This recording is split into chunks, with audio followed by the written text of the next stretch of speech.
നമസ്കാരം. വചന സമീക്ഷയുടെ പുതിയൊരു അധ്യായത്തിലേക്ക് എല്ലാ മാന്യ പ്രേക്ഷകർക്കും സ്വാഗതം. നമ്മൾ ഇന്ന് അല്പസമയ ചിന്തയ്ക്കായി തിരഞ്ഞെടുത്തിരിക്കുന്ന വേദഭാഗം ലൂക്കോസ് എഴുതിയ സുവിശേഷം 13-ാം അധ്യായം അതിന്റെ 24-ാം വാക്യമാണ്.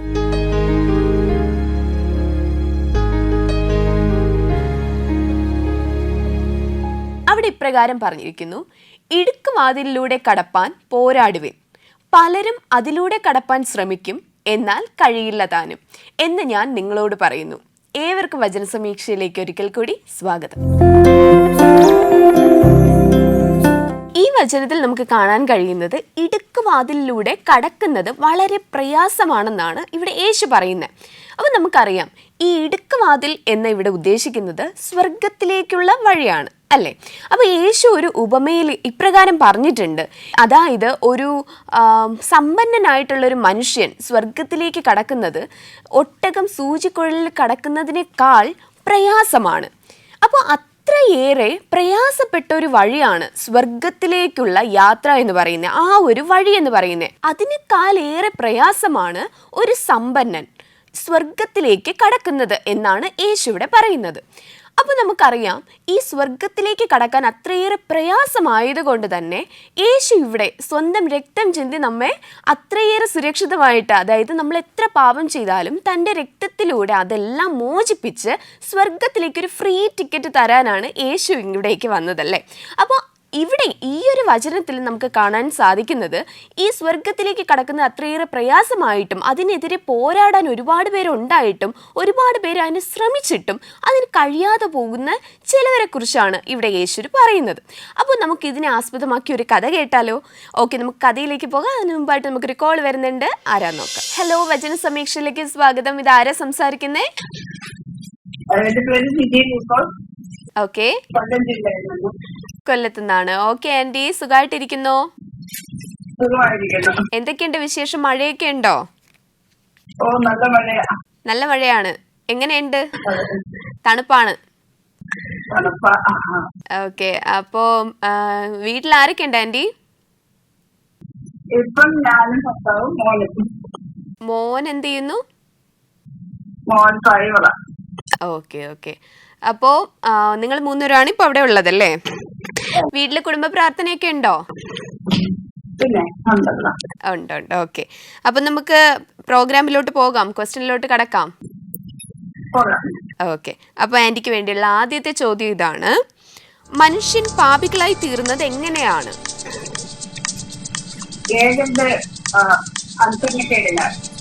ഉറപ്പാണോ? എങ്കിൽ ശരി ഉത്തരമാണ് ആന്റി, ഏക മനുഷ്യന്റെ അനുസരണക്കേടിനാൽ. ഓക്കെ, നമുക്ക് രണ്ടാമത്തെ ചോദ്യത്തിലോട്ട് കടക്കാം. അതിന് മുൻപായിട്ട് നമ്മുടെ പ്രോഗ്രാം കാണാൻ ഇഷ്ടമാണോ? ഡെയിലി കാണാറുണ്ടോ?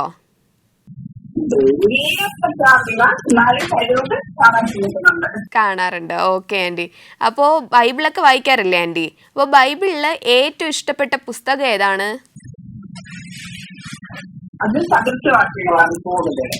ഓക്കെ, അതെന്താ, ഉപദേശങ്ങളൊക്കെ ഉള്ളതുകൊണ്ടാ?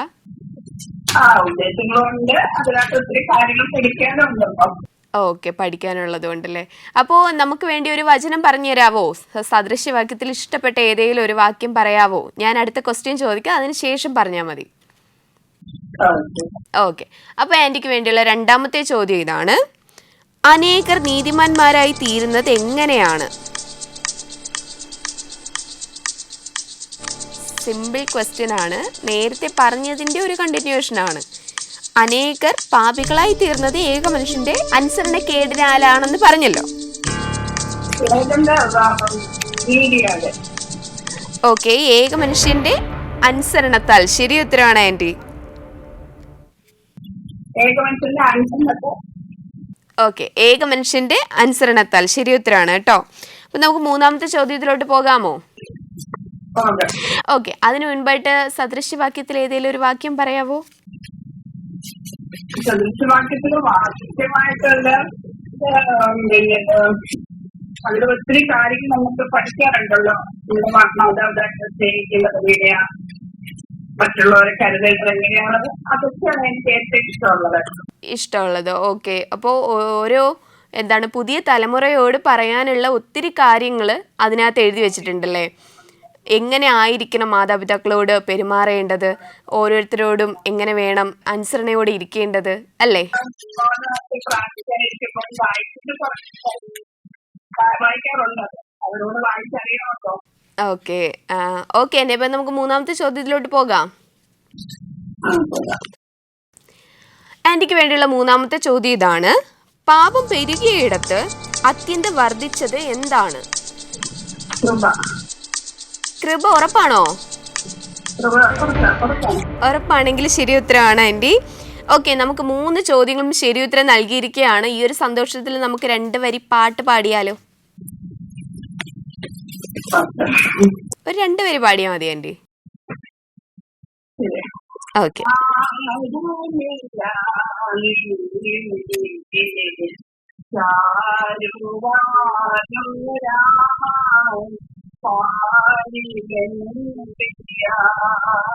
ഓക്കെ ആൻറ്റി, നന്നായിട്ട് പാടി കേട്ടോ. അപ്പം നമുക്ക് അവസാനത്തെ ചോദ്യത്തിലോട്ട് പോകാം. ഓക്കെ, റെഡി ആണല്ലോ? ഓക്കെ, ആൻറ്റിക്ക് വേണ്ടിയുള്ള ഫൈനൽ ക്വസ്റ്റ്യൻ ഇതാണ്: കൃപ പെരുകേണ്ടതിന് പാപം ചെയ്തുകൊണ്ടിരിക്കണം എന്ന് ചോദിച്ചത് ആരാണ്? കൃപ പെരുകേണ്ടതിന് പാപം ചെയ്തുകൊണ്ടിരിക്കണം എന്ന് ചോദിച്ചത് ആരാണ്?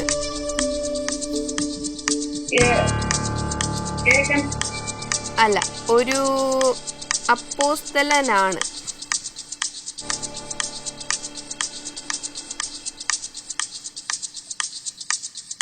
കൃപ എന്ന് വെച്ചാൽ പാപം വരികയാണെങ്കിൽ അവിടെ കൃപ ഉണ്ടാവും, അതെന്തായാലും പിന്നെ തിരിച്ചു വരും എന്ന് പറഞ്ഞു. അതിനുശേഷം കൃപ പെരുകേണ്ടതിന് വീണ്ടും വീണ്ടും പാപം ചെയ്യണമോ എന്ന് ചോദിച്ചത് ആരാണ്? ഒരാളാണ്, ഒരു വ്യക്തിയാണ്, ഒരു അപ്പോസ്തലനാണ്.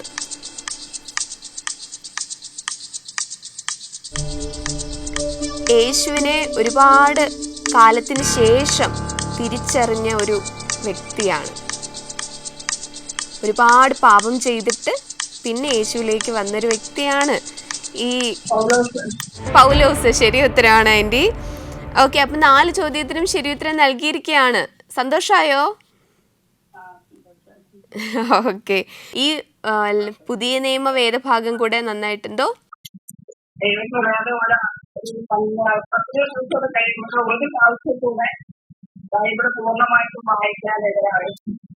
അതെ, എത്ര പ്രാവശ്യം വായിച്ചു ആൻറ്റി?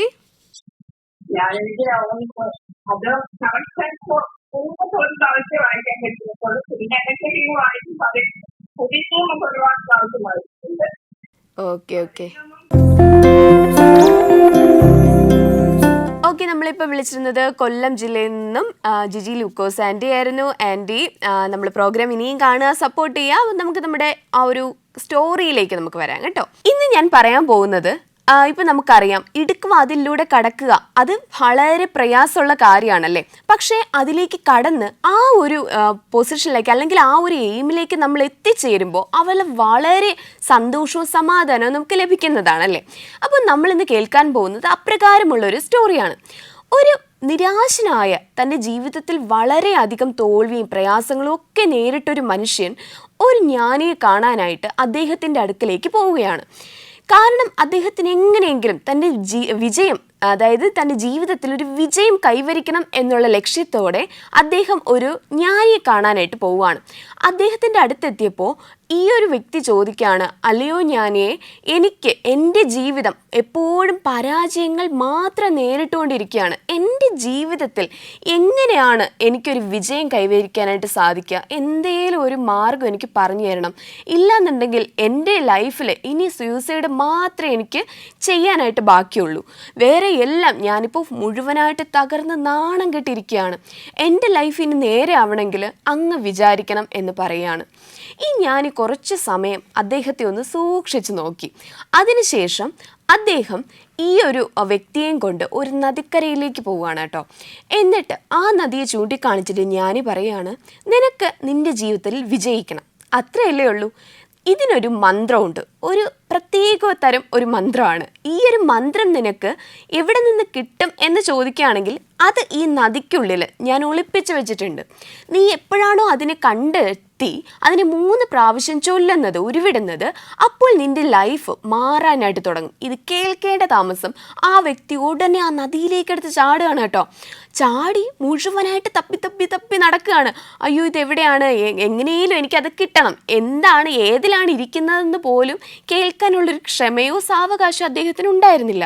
അത്രത്തോളം അദ്ദേഹത്തിൻ്റെ ജീവിതത്തെ അദ്ദേഹം മടുത്തിരുന്നു കേട്ടോ.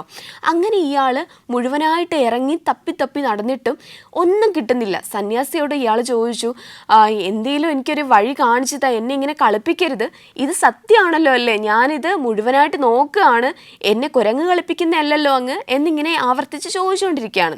സന്യാസി കുറച്ച് സമയം കഴിഞ്ഞതിന് ശേഷം ഇദ്ദേഹത്തെ തലയോളം, അതായത് തല ഫുള്ളായിട്ട് വെള്ളത്തിലേക്ക് മുക്കി അമർത്തി പിടിക്കുകയാണ്. ഇത് കണ്ടപ്പോൾ ആ വ്യക്തിക്ക് വല്ലാതെ ഡൗട്ടായി. ഇയാൾ എന്തെന്നെ കൊല്ലാൻ നോക്കുകയാണോ എന്നുള്ള ഉദ്ദേശത്തോടെ ഇയാൾ കയ്യും കാലും ഒക്കെ ഇട്ടടിക്കുകയാണ്, രക്ഷിക്കൂ എന്നെ, ആരെങ്കിലും രക്ഷിക്കൂ എന്നുള്ള ഒരു പ്രതീക്ഷയോടെ. പക്ഷേ ഈ സന്യാസി വിടാതെ പിന്നെ അയാളെ തല അമർത്തി പിടിക്കുകയാണ്. അതെന്തിനായിരിക്കും അദ്ദേഹം അങ്ങനെ ചെയ്തത്, എന്താണ് അദ്ദേഹത്തിൻ്റെ ഉദ്ദേശം എന്നൊക്കെ അറിയണ്ടേ? അപ്പം നമുക്കത് നോക്കാം. നമുക്കൊരു കോൾ വരുന്നുണ്ട്, ആരാ നോക്കാം. ഹലോ, വചന സമീക്ഷയിലേക്ക് സ്വാഗതം. ഇത് ആരാ സംസാരിക്കുന്നേ? ആന്റി സുഖാണോ? എത്ര നാളായി സംസാരിച്ചിട്ട്? ഓക്കെ. അതെ, ഞാൻ കുറച്ച് ലീവായിരുന്നു. ഓക്കെ ആന്റി, അപ്പൊ നമ്മുടെ പ്രോഗ്രാം ഒക്കെ കാണാറുണ്ടോ? കാണാറുണ്ട്. ഓക്കെ, അപ്പോ നമുക്ക് ആദ്യത്തെ ചോദ്യത്തിലോട്ട് പോയാലോ? ഓക്കെ, അപ്പൊ ആന്റിക്ക് വേണ്ടിയുള്ള ആദ്യത്തെ ചോദ്യം ഇതാണ്: നാം ക്രിസ്തുവിനോടുകൂടെ മരിച്ചാൽ എന്തുണ്ടാകും? നാം ക്രിസ്തുവിനോടുകൂടെ മരിച്ചാൽ എന്തുണ്ടാകും? ഒന്നുകൂടെ പറയൂ ആന്റി, റേഞ്ച് കിട്ടുന്നില്ല. ശരി ഉത്തരവാണ് ആന്റി, അവനോടുകൂടെ ജീവിക്കും. ഓക്കെ, നമുക്ക് രണ്ടാമത്തെ ചോദ്യത്തിലോട്ട് പോകാം. അതിന് മുൻപായിട്ട് ഒരു 4 വരി പാട്ട് പാടിത്തരാവോ ആന്റി? ഓക്കെ ആന്റി, പാടിക്കോളൂ. ഈ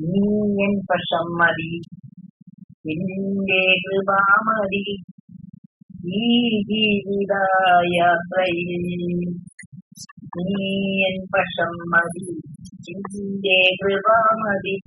ഈ ജീവിതയാത്രയിൽ കാലത്തും ഉച്ചയ്ക്കും സന്ധ്യക്കേതു നേരത്തും സങ്കടം ബോധിപ്പിച്ച് ഞാൻ കരയും.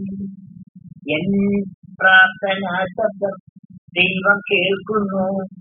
എൻ യാചനകളെല്ലാം അവൻ നൽകുന്നു. നീയൻ പക്ഷം മതി, നിന്റെ കൃപ മതി, ഈ ജീവിതയാത്രയിൽ.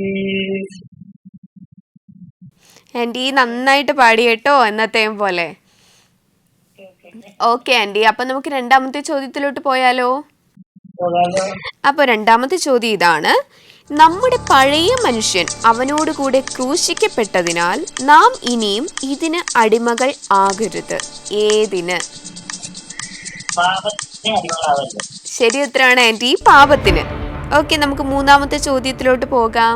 അതിനു മുൻപായിട്ട് ആന്റി, വേറെ എന്തൊക്കെയുണ്ട് വിശേഷം? മഴയൊക്കെ ഉണ്ടോ? എങ്ങനെയുണ്ട് കാലാവസ്ഥ?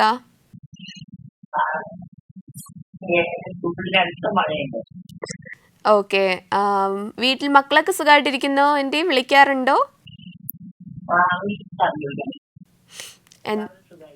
എല്ലാവരും സുഖമായിട്ടിരിക്കുന്നു. ഓക്കെ ആന്റി, അപ്പം നമുക്ക് അടുത്ത മൂന്നാമത്തെ ചോദ്യത്തിലോട്ട് പോകാം. മൂന്നാമത്തെ ചോദ്യം ഇതെങ്ങനെയാണ്: നാം ക്രിസ്തുവിനോട് കൂടെ മരിച്ചുവെങ്കിൽ എന്താണ് നാം വിശ്വസിക്കുന്നത്? നാം ക്രിസ്തുവിനോടുകൂടെ മരിച്ചുവെങ്കിൽ എന്താണ് നാം വിശ്വസിക്കുന്നത്? ശരി ഉത്തരമാണ് ആന്റി, അവനോട് കൂടെ ജീവിക്കും. അപ്പൊ നമുക്ക് അവസാനം ഒരേ ഒരു ചോദ്യം കൂടെ അവശേഷിക്കുന്നുള്ളൂ. അതിനു മുൻപായിട്ട് ആന്റി വാക്യങ്ങളൊക്കെ പറയാൻ ഇഷ്ടമുള്ള ആന്റി അല്ലേ? അപ്പൊ ആന്റിക്ക് സ്ട്രൈക്ക് ചെയ്തിരിക്കുന്ന ഒരു വാക്യം നമുക്ക് വേണ്ടി പറയാവോ? പറഞ്ഞോളൂ ആന്റി.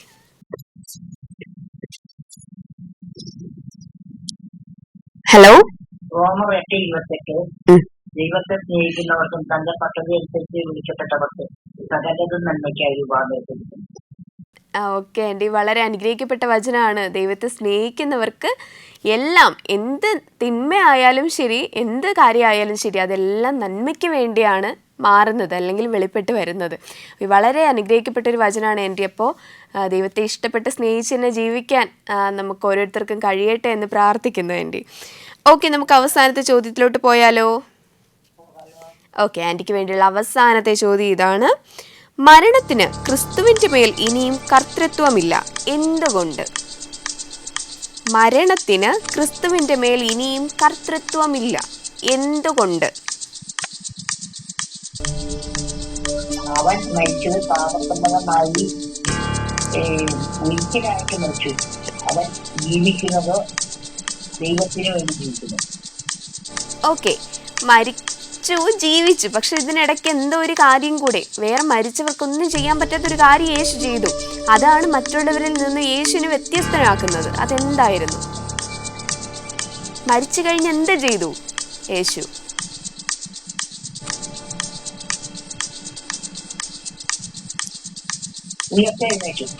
ഉയർത്തെഴുന്നേറ്റു. ശരി ഉത്തരാണ്.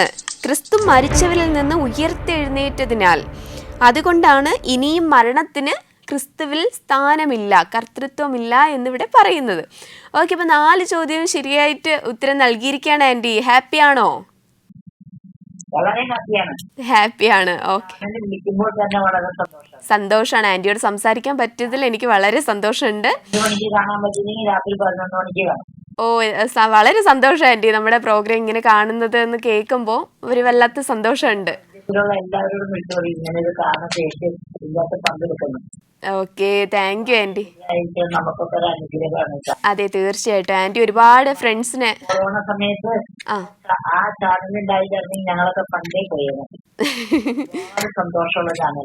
ഓക്കെ ആൻറ്റി, വളരെ ഇത് കേൾക്കുമ്പോൾ നമുക്കും വളരെ സന്തോഷമാണ്.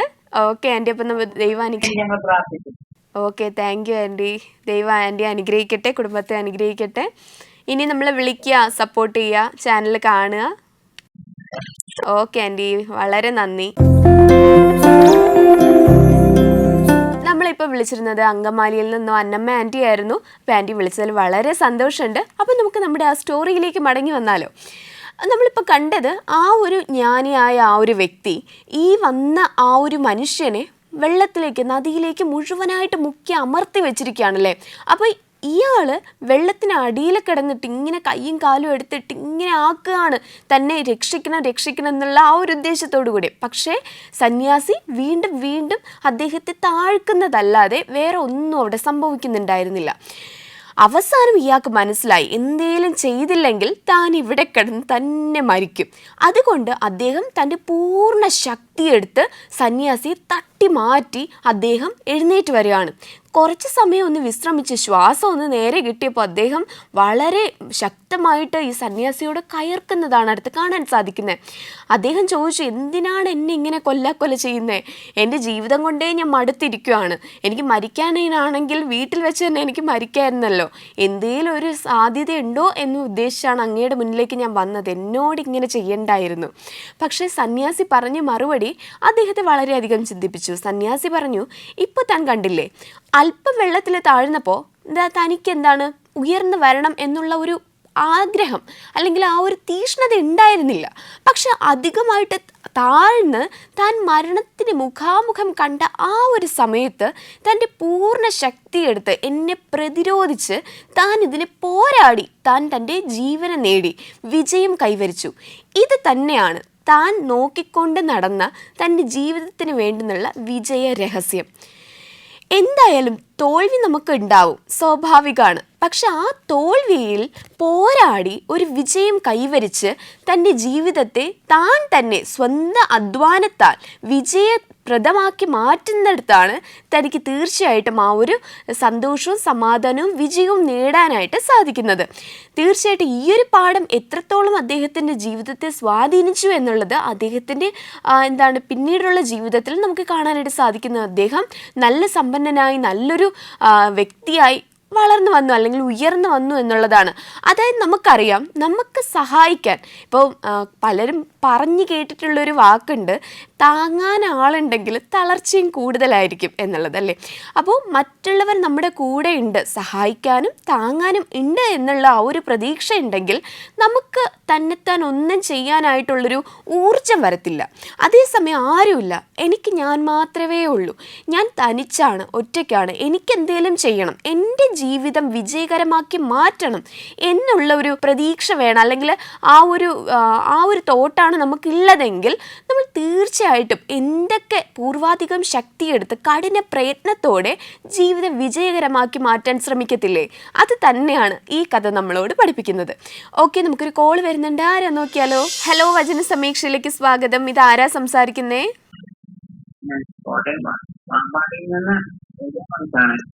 എലിയമ്മ ആന്റി, സുഖമായിട്ടിരിക്കുന്നോ?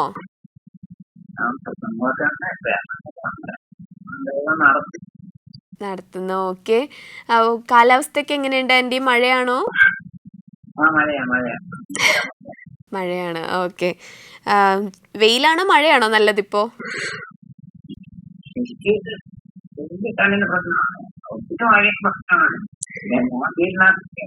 ഓക്കെ ആന്റി, നമ്മുടെ പ്രോഗ്രാം കാണാറുണ്ടോ? പ്രോഗ്രാം ഒക്കെ കാണാറുണ്ടോ? പ്രോഗ്രാം കാണാറുണ്ടോ? നമ്മുടെ ഈ പരിപാടി കാണാറുണ്ടോ?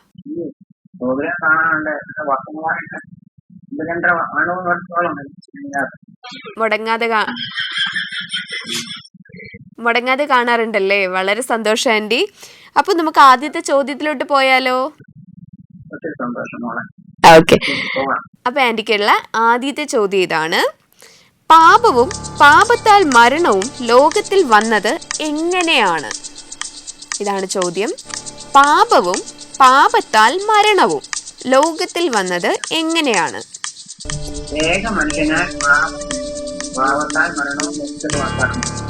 വളരെ ശരി ഉത്തരമാണ് ആന്റി, ഏക മനുഷ്യനാൽ. ഓക്കെ, അപ്പൊ നമുക്ക് രണ്ടാമത്തെ ചോദ്യത്തിലോട്ട് പോയാലോ?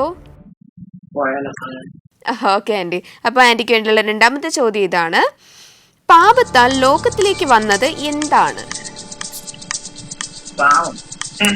പാപത്താൽ ലോകത്തിലേക്ക് വന്നത് എന്താണ്? മരണം. ശരി ഉത്തരമാണ് ആന്റി.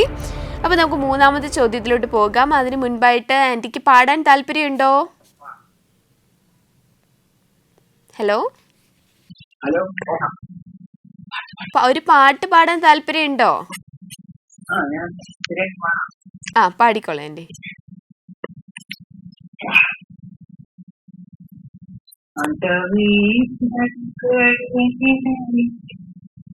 ഒരു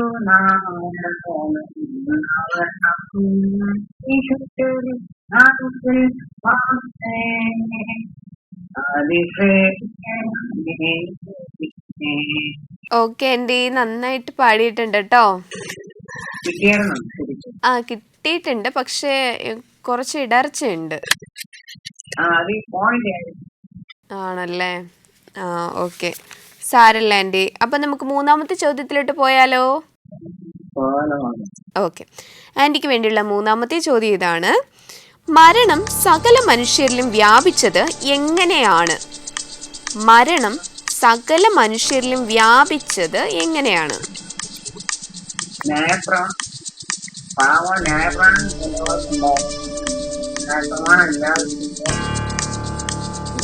ഓക്കെ, മരണം വന്നത് എന്തിലൂടെ ആയിരുന്നു? അല്ല, ന്യായപ്രമാണം അനുസരിക്കാത്തത് കൊണ്ട് അവരെന്ത് ചെയ്തു? അവരെന്ത് ചെയ്തു? എന്താ ആന്റി?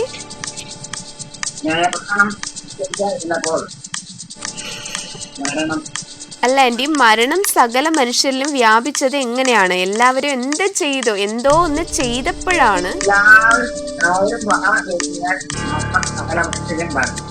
എല്ലാവരും പാപം ചെയ്തതിനാൽ. ശരി ഉത്തരമാണ് കേട്ടോ ആന്റി. അപ്പൊ നമുക്ക് അവസാനത്തെ ചോദ്യത്തിലോട്ട് പോകാം. അതിന് മുൻപായിട്ട് ആന്റി ഇപ്പൊ റീസെന്റ് വായിച്ചുകൊണ്ടിരിക്കുന്ന പുസ്തകം ഏതാ ബൈബിളില്?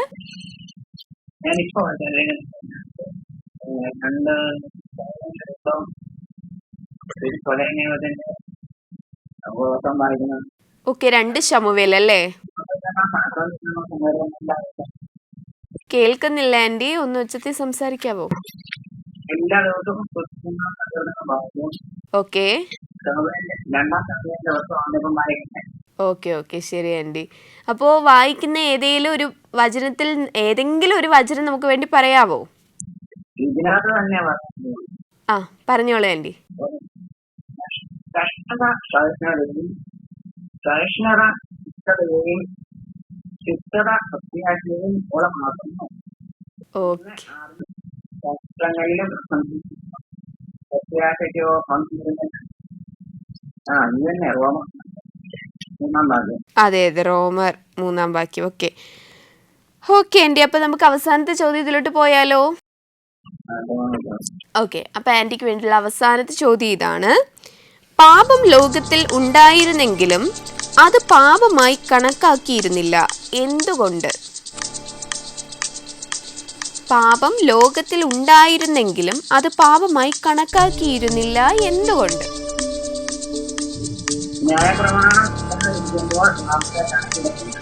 ശരി ഉത്തരാണ് ആന്റി, ന്യായപ്രമാണം ഇല്ലാതിരുന്നതിനാൽ.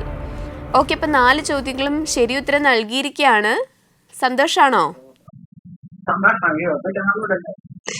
ഓക്കെ ആന്റി, അപ്പൊ നമ്മളെ ഇന്ന് വിളിക്കാനായിട്ട് ശ്രമിക്കുക, പ്രോഗ്രാം കാണുക, സപ്പോർട്ട് ചെയ്യുക. അപ്പോൾ നമ്മളിപ്പോൾ വിളിച്ചിരുന്നത് ഏലിയമ്മ ആൻറ്റി ആയിരുന്നു. ആൻറ്റി വിളിച്ചതിൽ വളരെ സന്തോഷമുണ്ട്. അപ്പോൾ ഇനി നമ്മൾ വിളിക്കാനായിട്ട് ശ്രദ്ധിക്കുമല്ലോ. അപ്പോൾ നമുക്ക് നമ്മുടെ ആ ഒരു ചിന്തയിലേക്ക് മടങ്ങി വരാം കേട്ടോ. അപ്പോൾ നമ്മളിവിടെ കണ്ടത് എന്താണ്?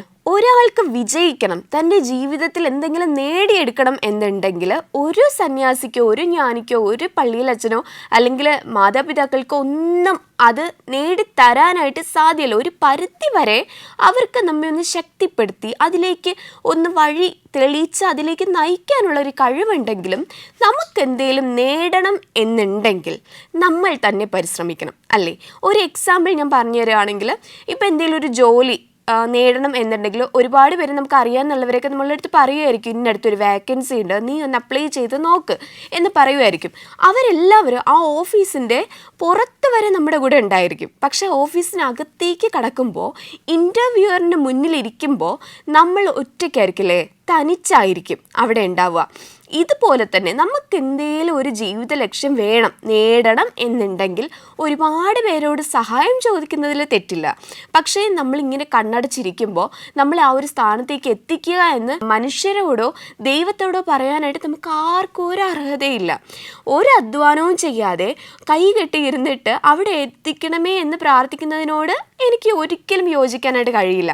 തീർച്ചയായിട്ടും നമ്മൾ ചെയ്യേണ്ട കാര്യം നാം ഓരോരുത്തരും പെർഫെക്റ്റ് ആയിട്ട് ചെയ്യുകയാണെങ്കിൽ ദൈവത്തിൻ്റെ ആ ഒരു സൈഡും ദൈവം പെർഫെക്റ്റ് ആക്കും എന്നുള്ളതിന് ഒരു സംശയമില്ല. ഇവിടെ തന്നെ ഇടുക്കുവാതിലൂടെ കടക്കുക എന്നുള്ളത് ദൈവം ഉദ്ദേശിക്കുന്നത് നമ്മൾ വെറുതെ ഇരുന്ന് നമ്മൾ ജീവിത ശൈലികളൊക്കെ ചെയ്ത് ആ പാപത്തിൽ തന്നെ ആയിരുന്ന് ഒന്നും ചെയ്യാതെ മറ്റുള്ളവർക്ക് ഒരു നന്മയും ചെയ്യാതെ നമുക്ക് നമ്മുടെ കാര്യം മാത്രം നോക്കി സെൽഫിഷായിട്ട് ഇങ്ങനെ ജീവിച്ചു പോവുകയാണെങ്കിൽ നമുക്ക് ഒരിക്കലും അതിലേക്ക് കടക്കാനായിട്ട് സാധിക്കില്ല. തീർച്ചയായിട്ടും നമ്മുടെ പാപങ്ങളെല്ലാം മറന്ന് മാറ്റിവെച്ച് യേശുവിൽ തന്നെ ആശ്രയിച്ച് മറ്റുള്ളവർക്ക് നന്മ ചെയ്ത് നമ്മൾ എന്തെങ്കിലുമൊക്കെ ദൈവത്തിന് വേണ്ടിയിട്ട് ഉപകാരപ്പെടുന്ന രീതിയിൽ ചെയ്ത്, അതായത് ദൈവത്തിൻ്റെ ആ ഒരു പാതയിൽ മുന്നേറുക അല്ലെങ്കിൽ പുറകെ പോവുക. അതായത് യേശു പറയുന്നുണ്ടല്ലോ, ക്രൂശെടുത്ത് തന്നെത്താൻ താഴ്ത്തി തൻ്റെ ക്രൂശെടുത്ത് എന്നെ അനുഗമിക്കട്ടെ, അങ്ങനെയുള്ളവർ മാത്രമാണ് എൻ്റെ ശിഷ്യന്മാരാവുന്നത്. നിങ്ങൾക്ക് ആർക്കെങ്കിലും അങ്ങനെ ആവാൻ താല്പര്യമുണ്ടെങ്കിൽ ഇതുപോലെ തന്നെ ചെയ്യുക. ഇതൊരു ചെറിയ കാര്യമൊന്നുമല്ല കേട്ടോ. അന്നുള്ള എല്ലാ പ്രയാസങ്ങളും സ്വന്തം ചുമലിൽ ഏറ്റുകൊണ്ട് ആരെയും വഴക്കൊന്നും പറയാതെ കുറ്റപ്പെടുത്താതെ തന്നെത്താൻ താഴ്ത്തി ദൈവസന്നിധിയിൽ തന്നോടൊപ്പം ചേർന്ന് നടക്കുക എന്ന് പറയുന്നത് വലിയൊരു ടാസ്ക് തന്നെയാണ്. ആ ടാസ്ക് ആർക്കാണോ പെർഫെക്റ്റ് ആയിട്ട് കംപ്ലീറ്റ് ചെയ്യാനായിട്ട് സാധിക്കുന്നത് അവർക്ക് മാത്രമേ സ്വർഗരാജ്യത്തിൽ എത്താൻ സാധിക്കുകയുള്ളൂ. ഇപ്രകാരം ദൈവസന്നിധിയിൽ എത്തിച്ചേരുവാൻ നമുക്ക് ഓരോരുത്തർക്കും പരിശുദ്ധാത്മാവ് കൃപയും പരിജ്ഞാനവും നൽകട്ടെ എന്ന പ്രാർത്ഥനയോടെ ഇന്നത്തെ വചന സമീക്ഷയുടെ അധ്യായം ഇവിടെ പൂർണ്ണമാകുന്നു. ഏവർക്കും നന്ദി.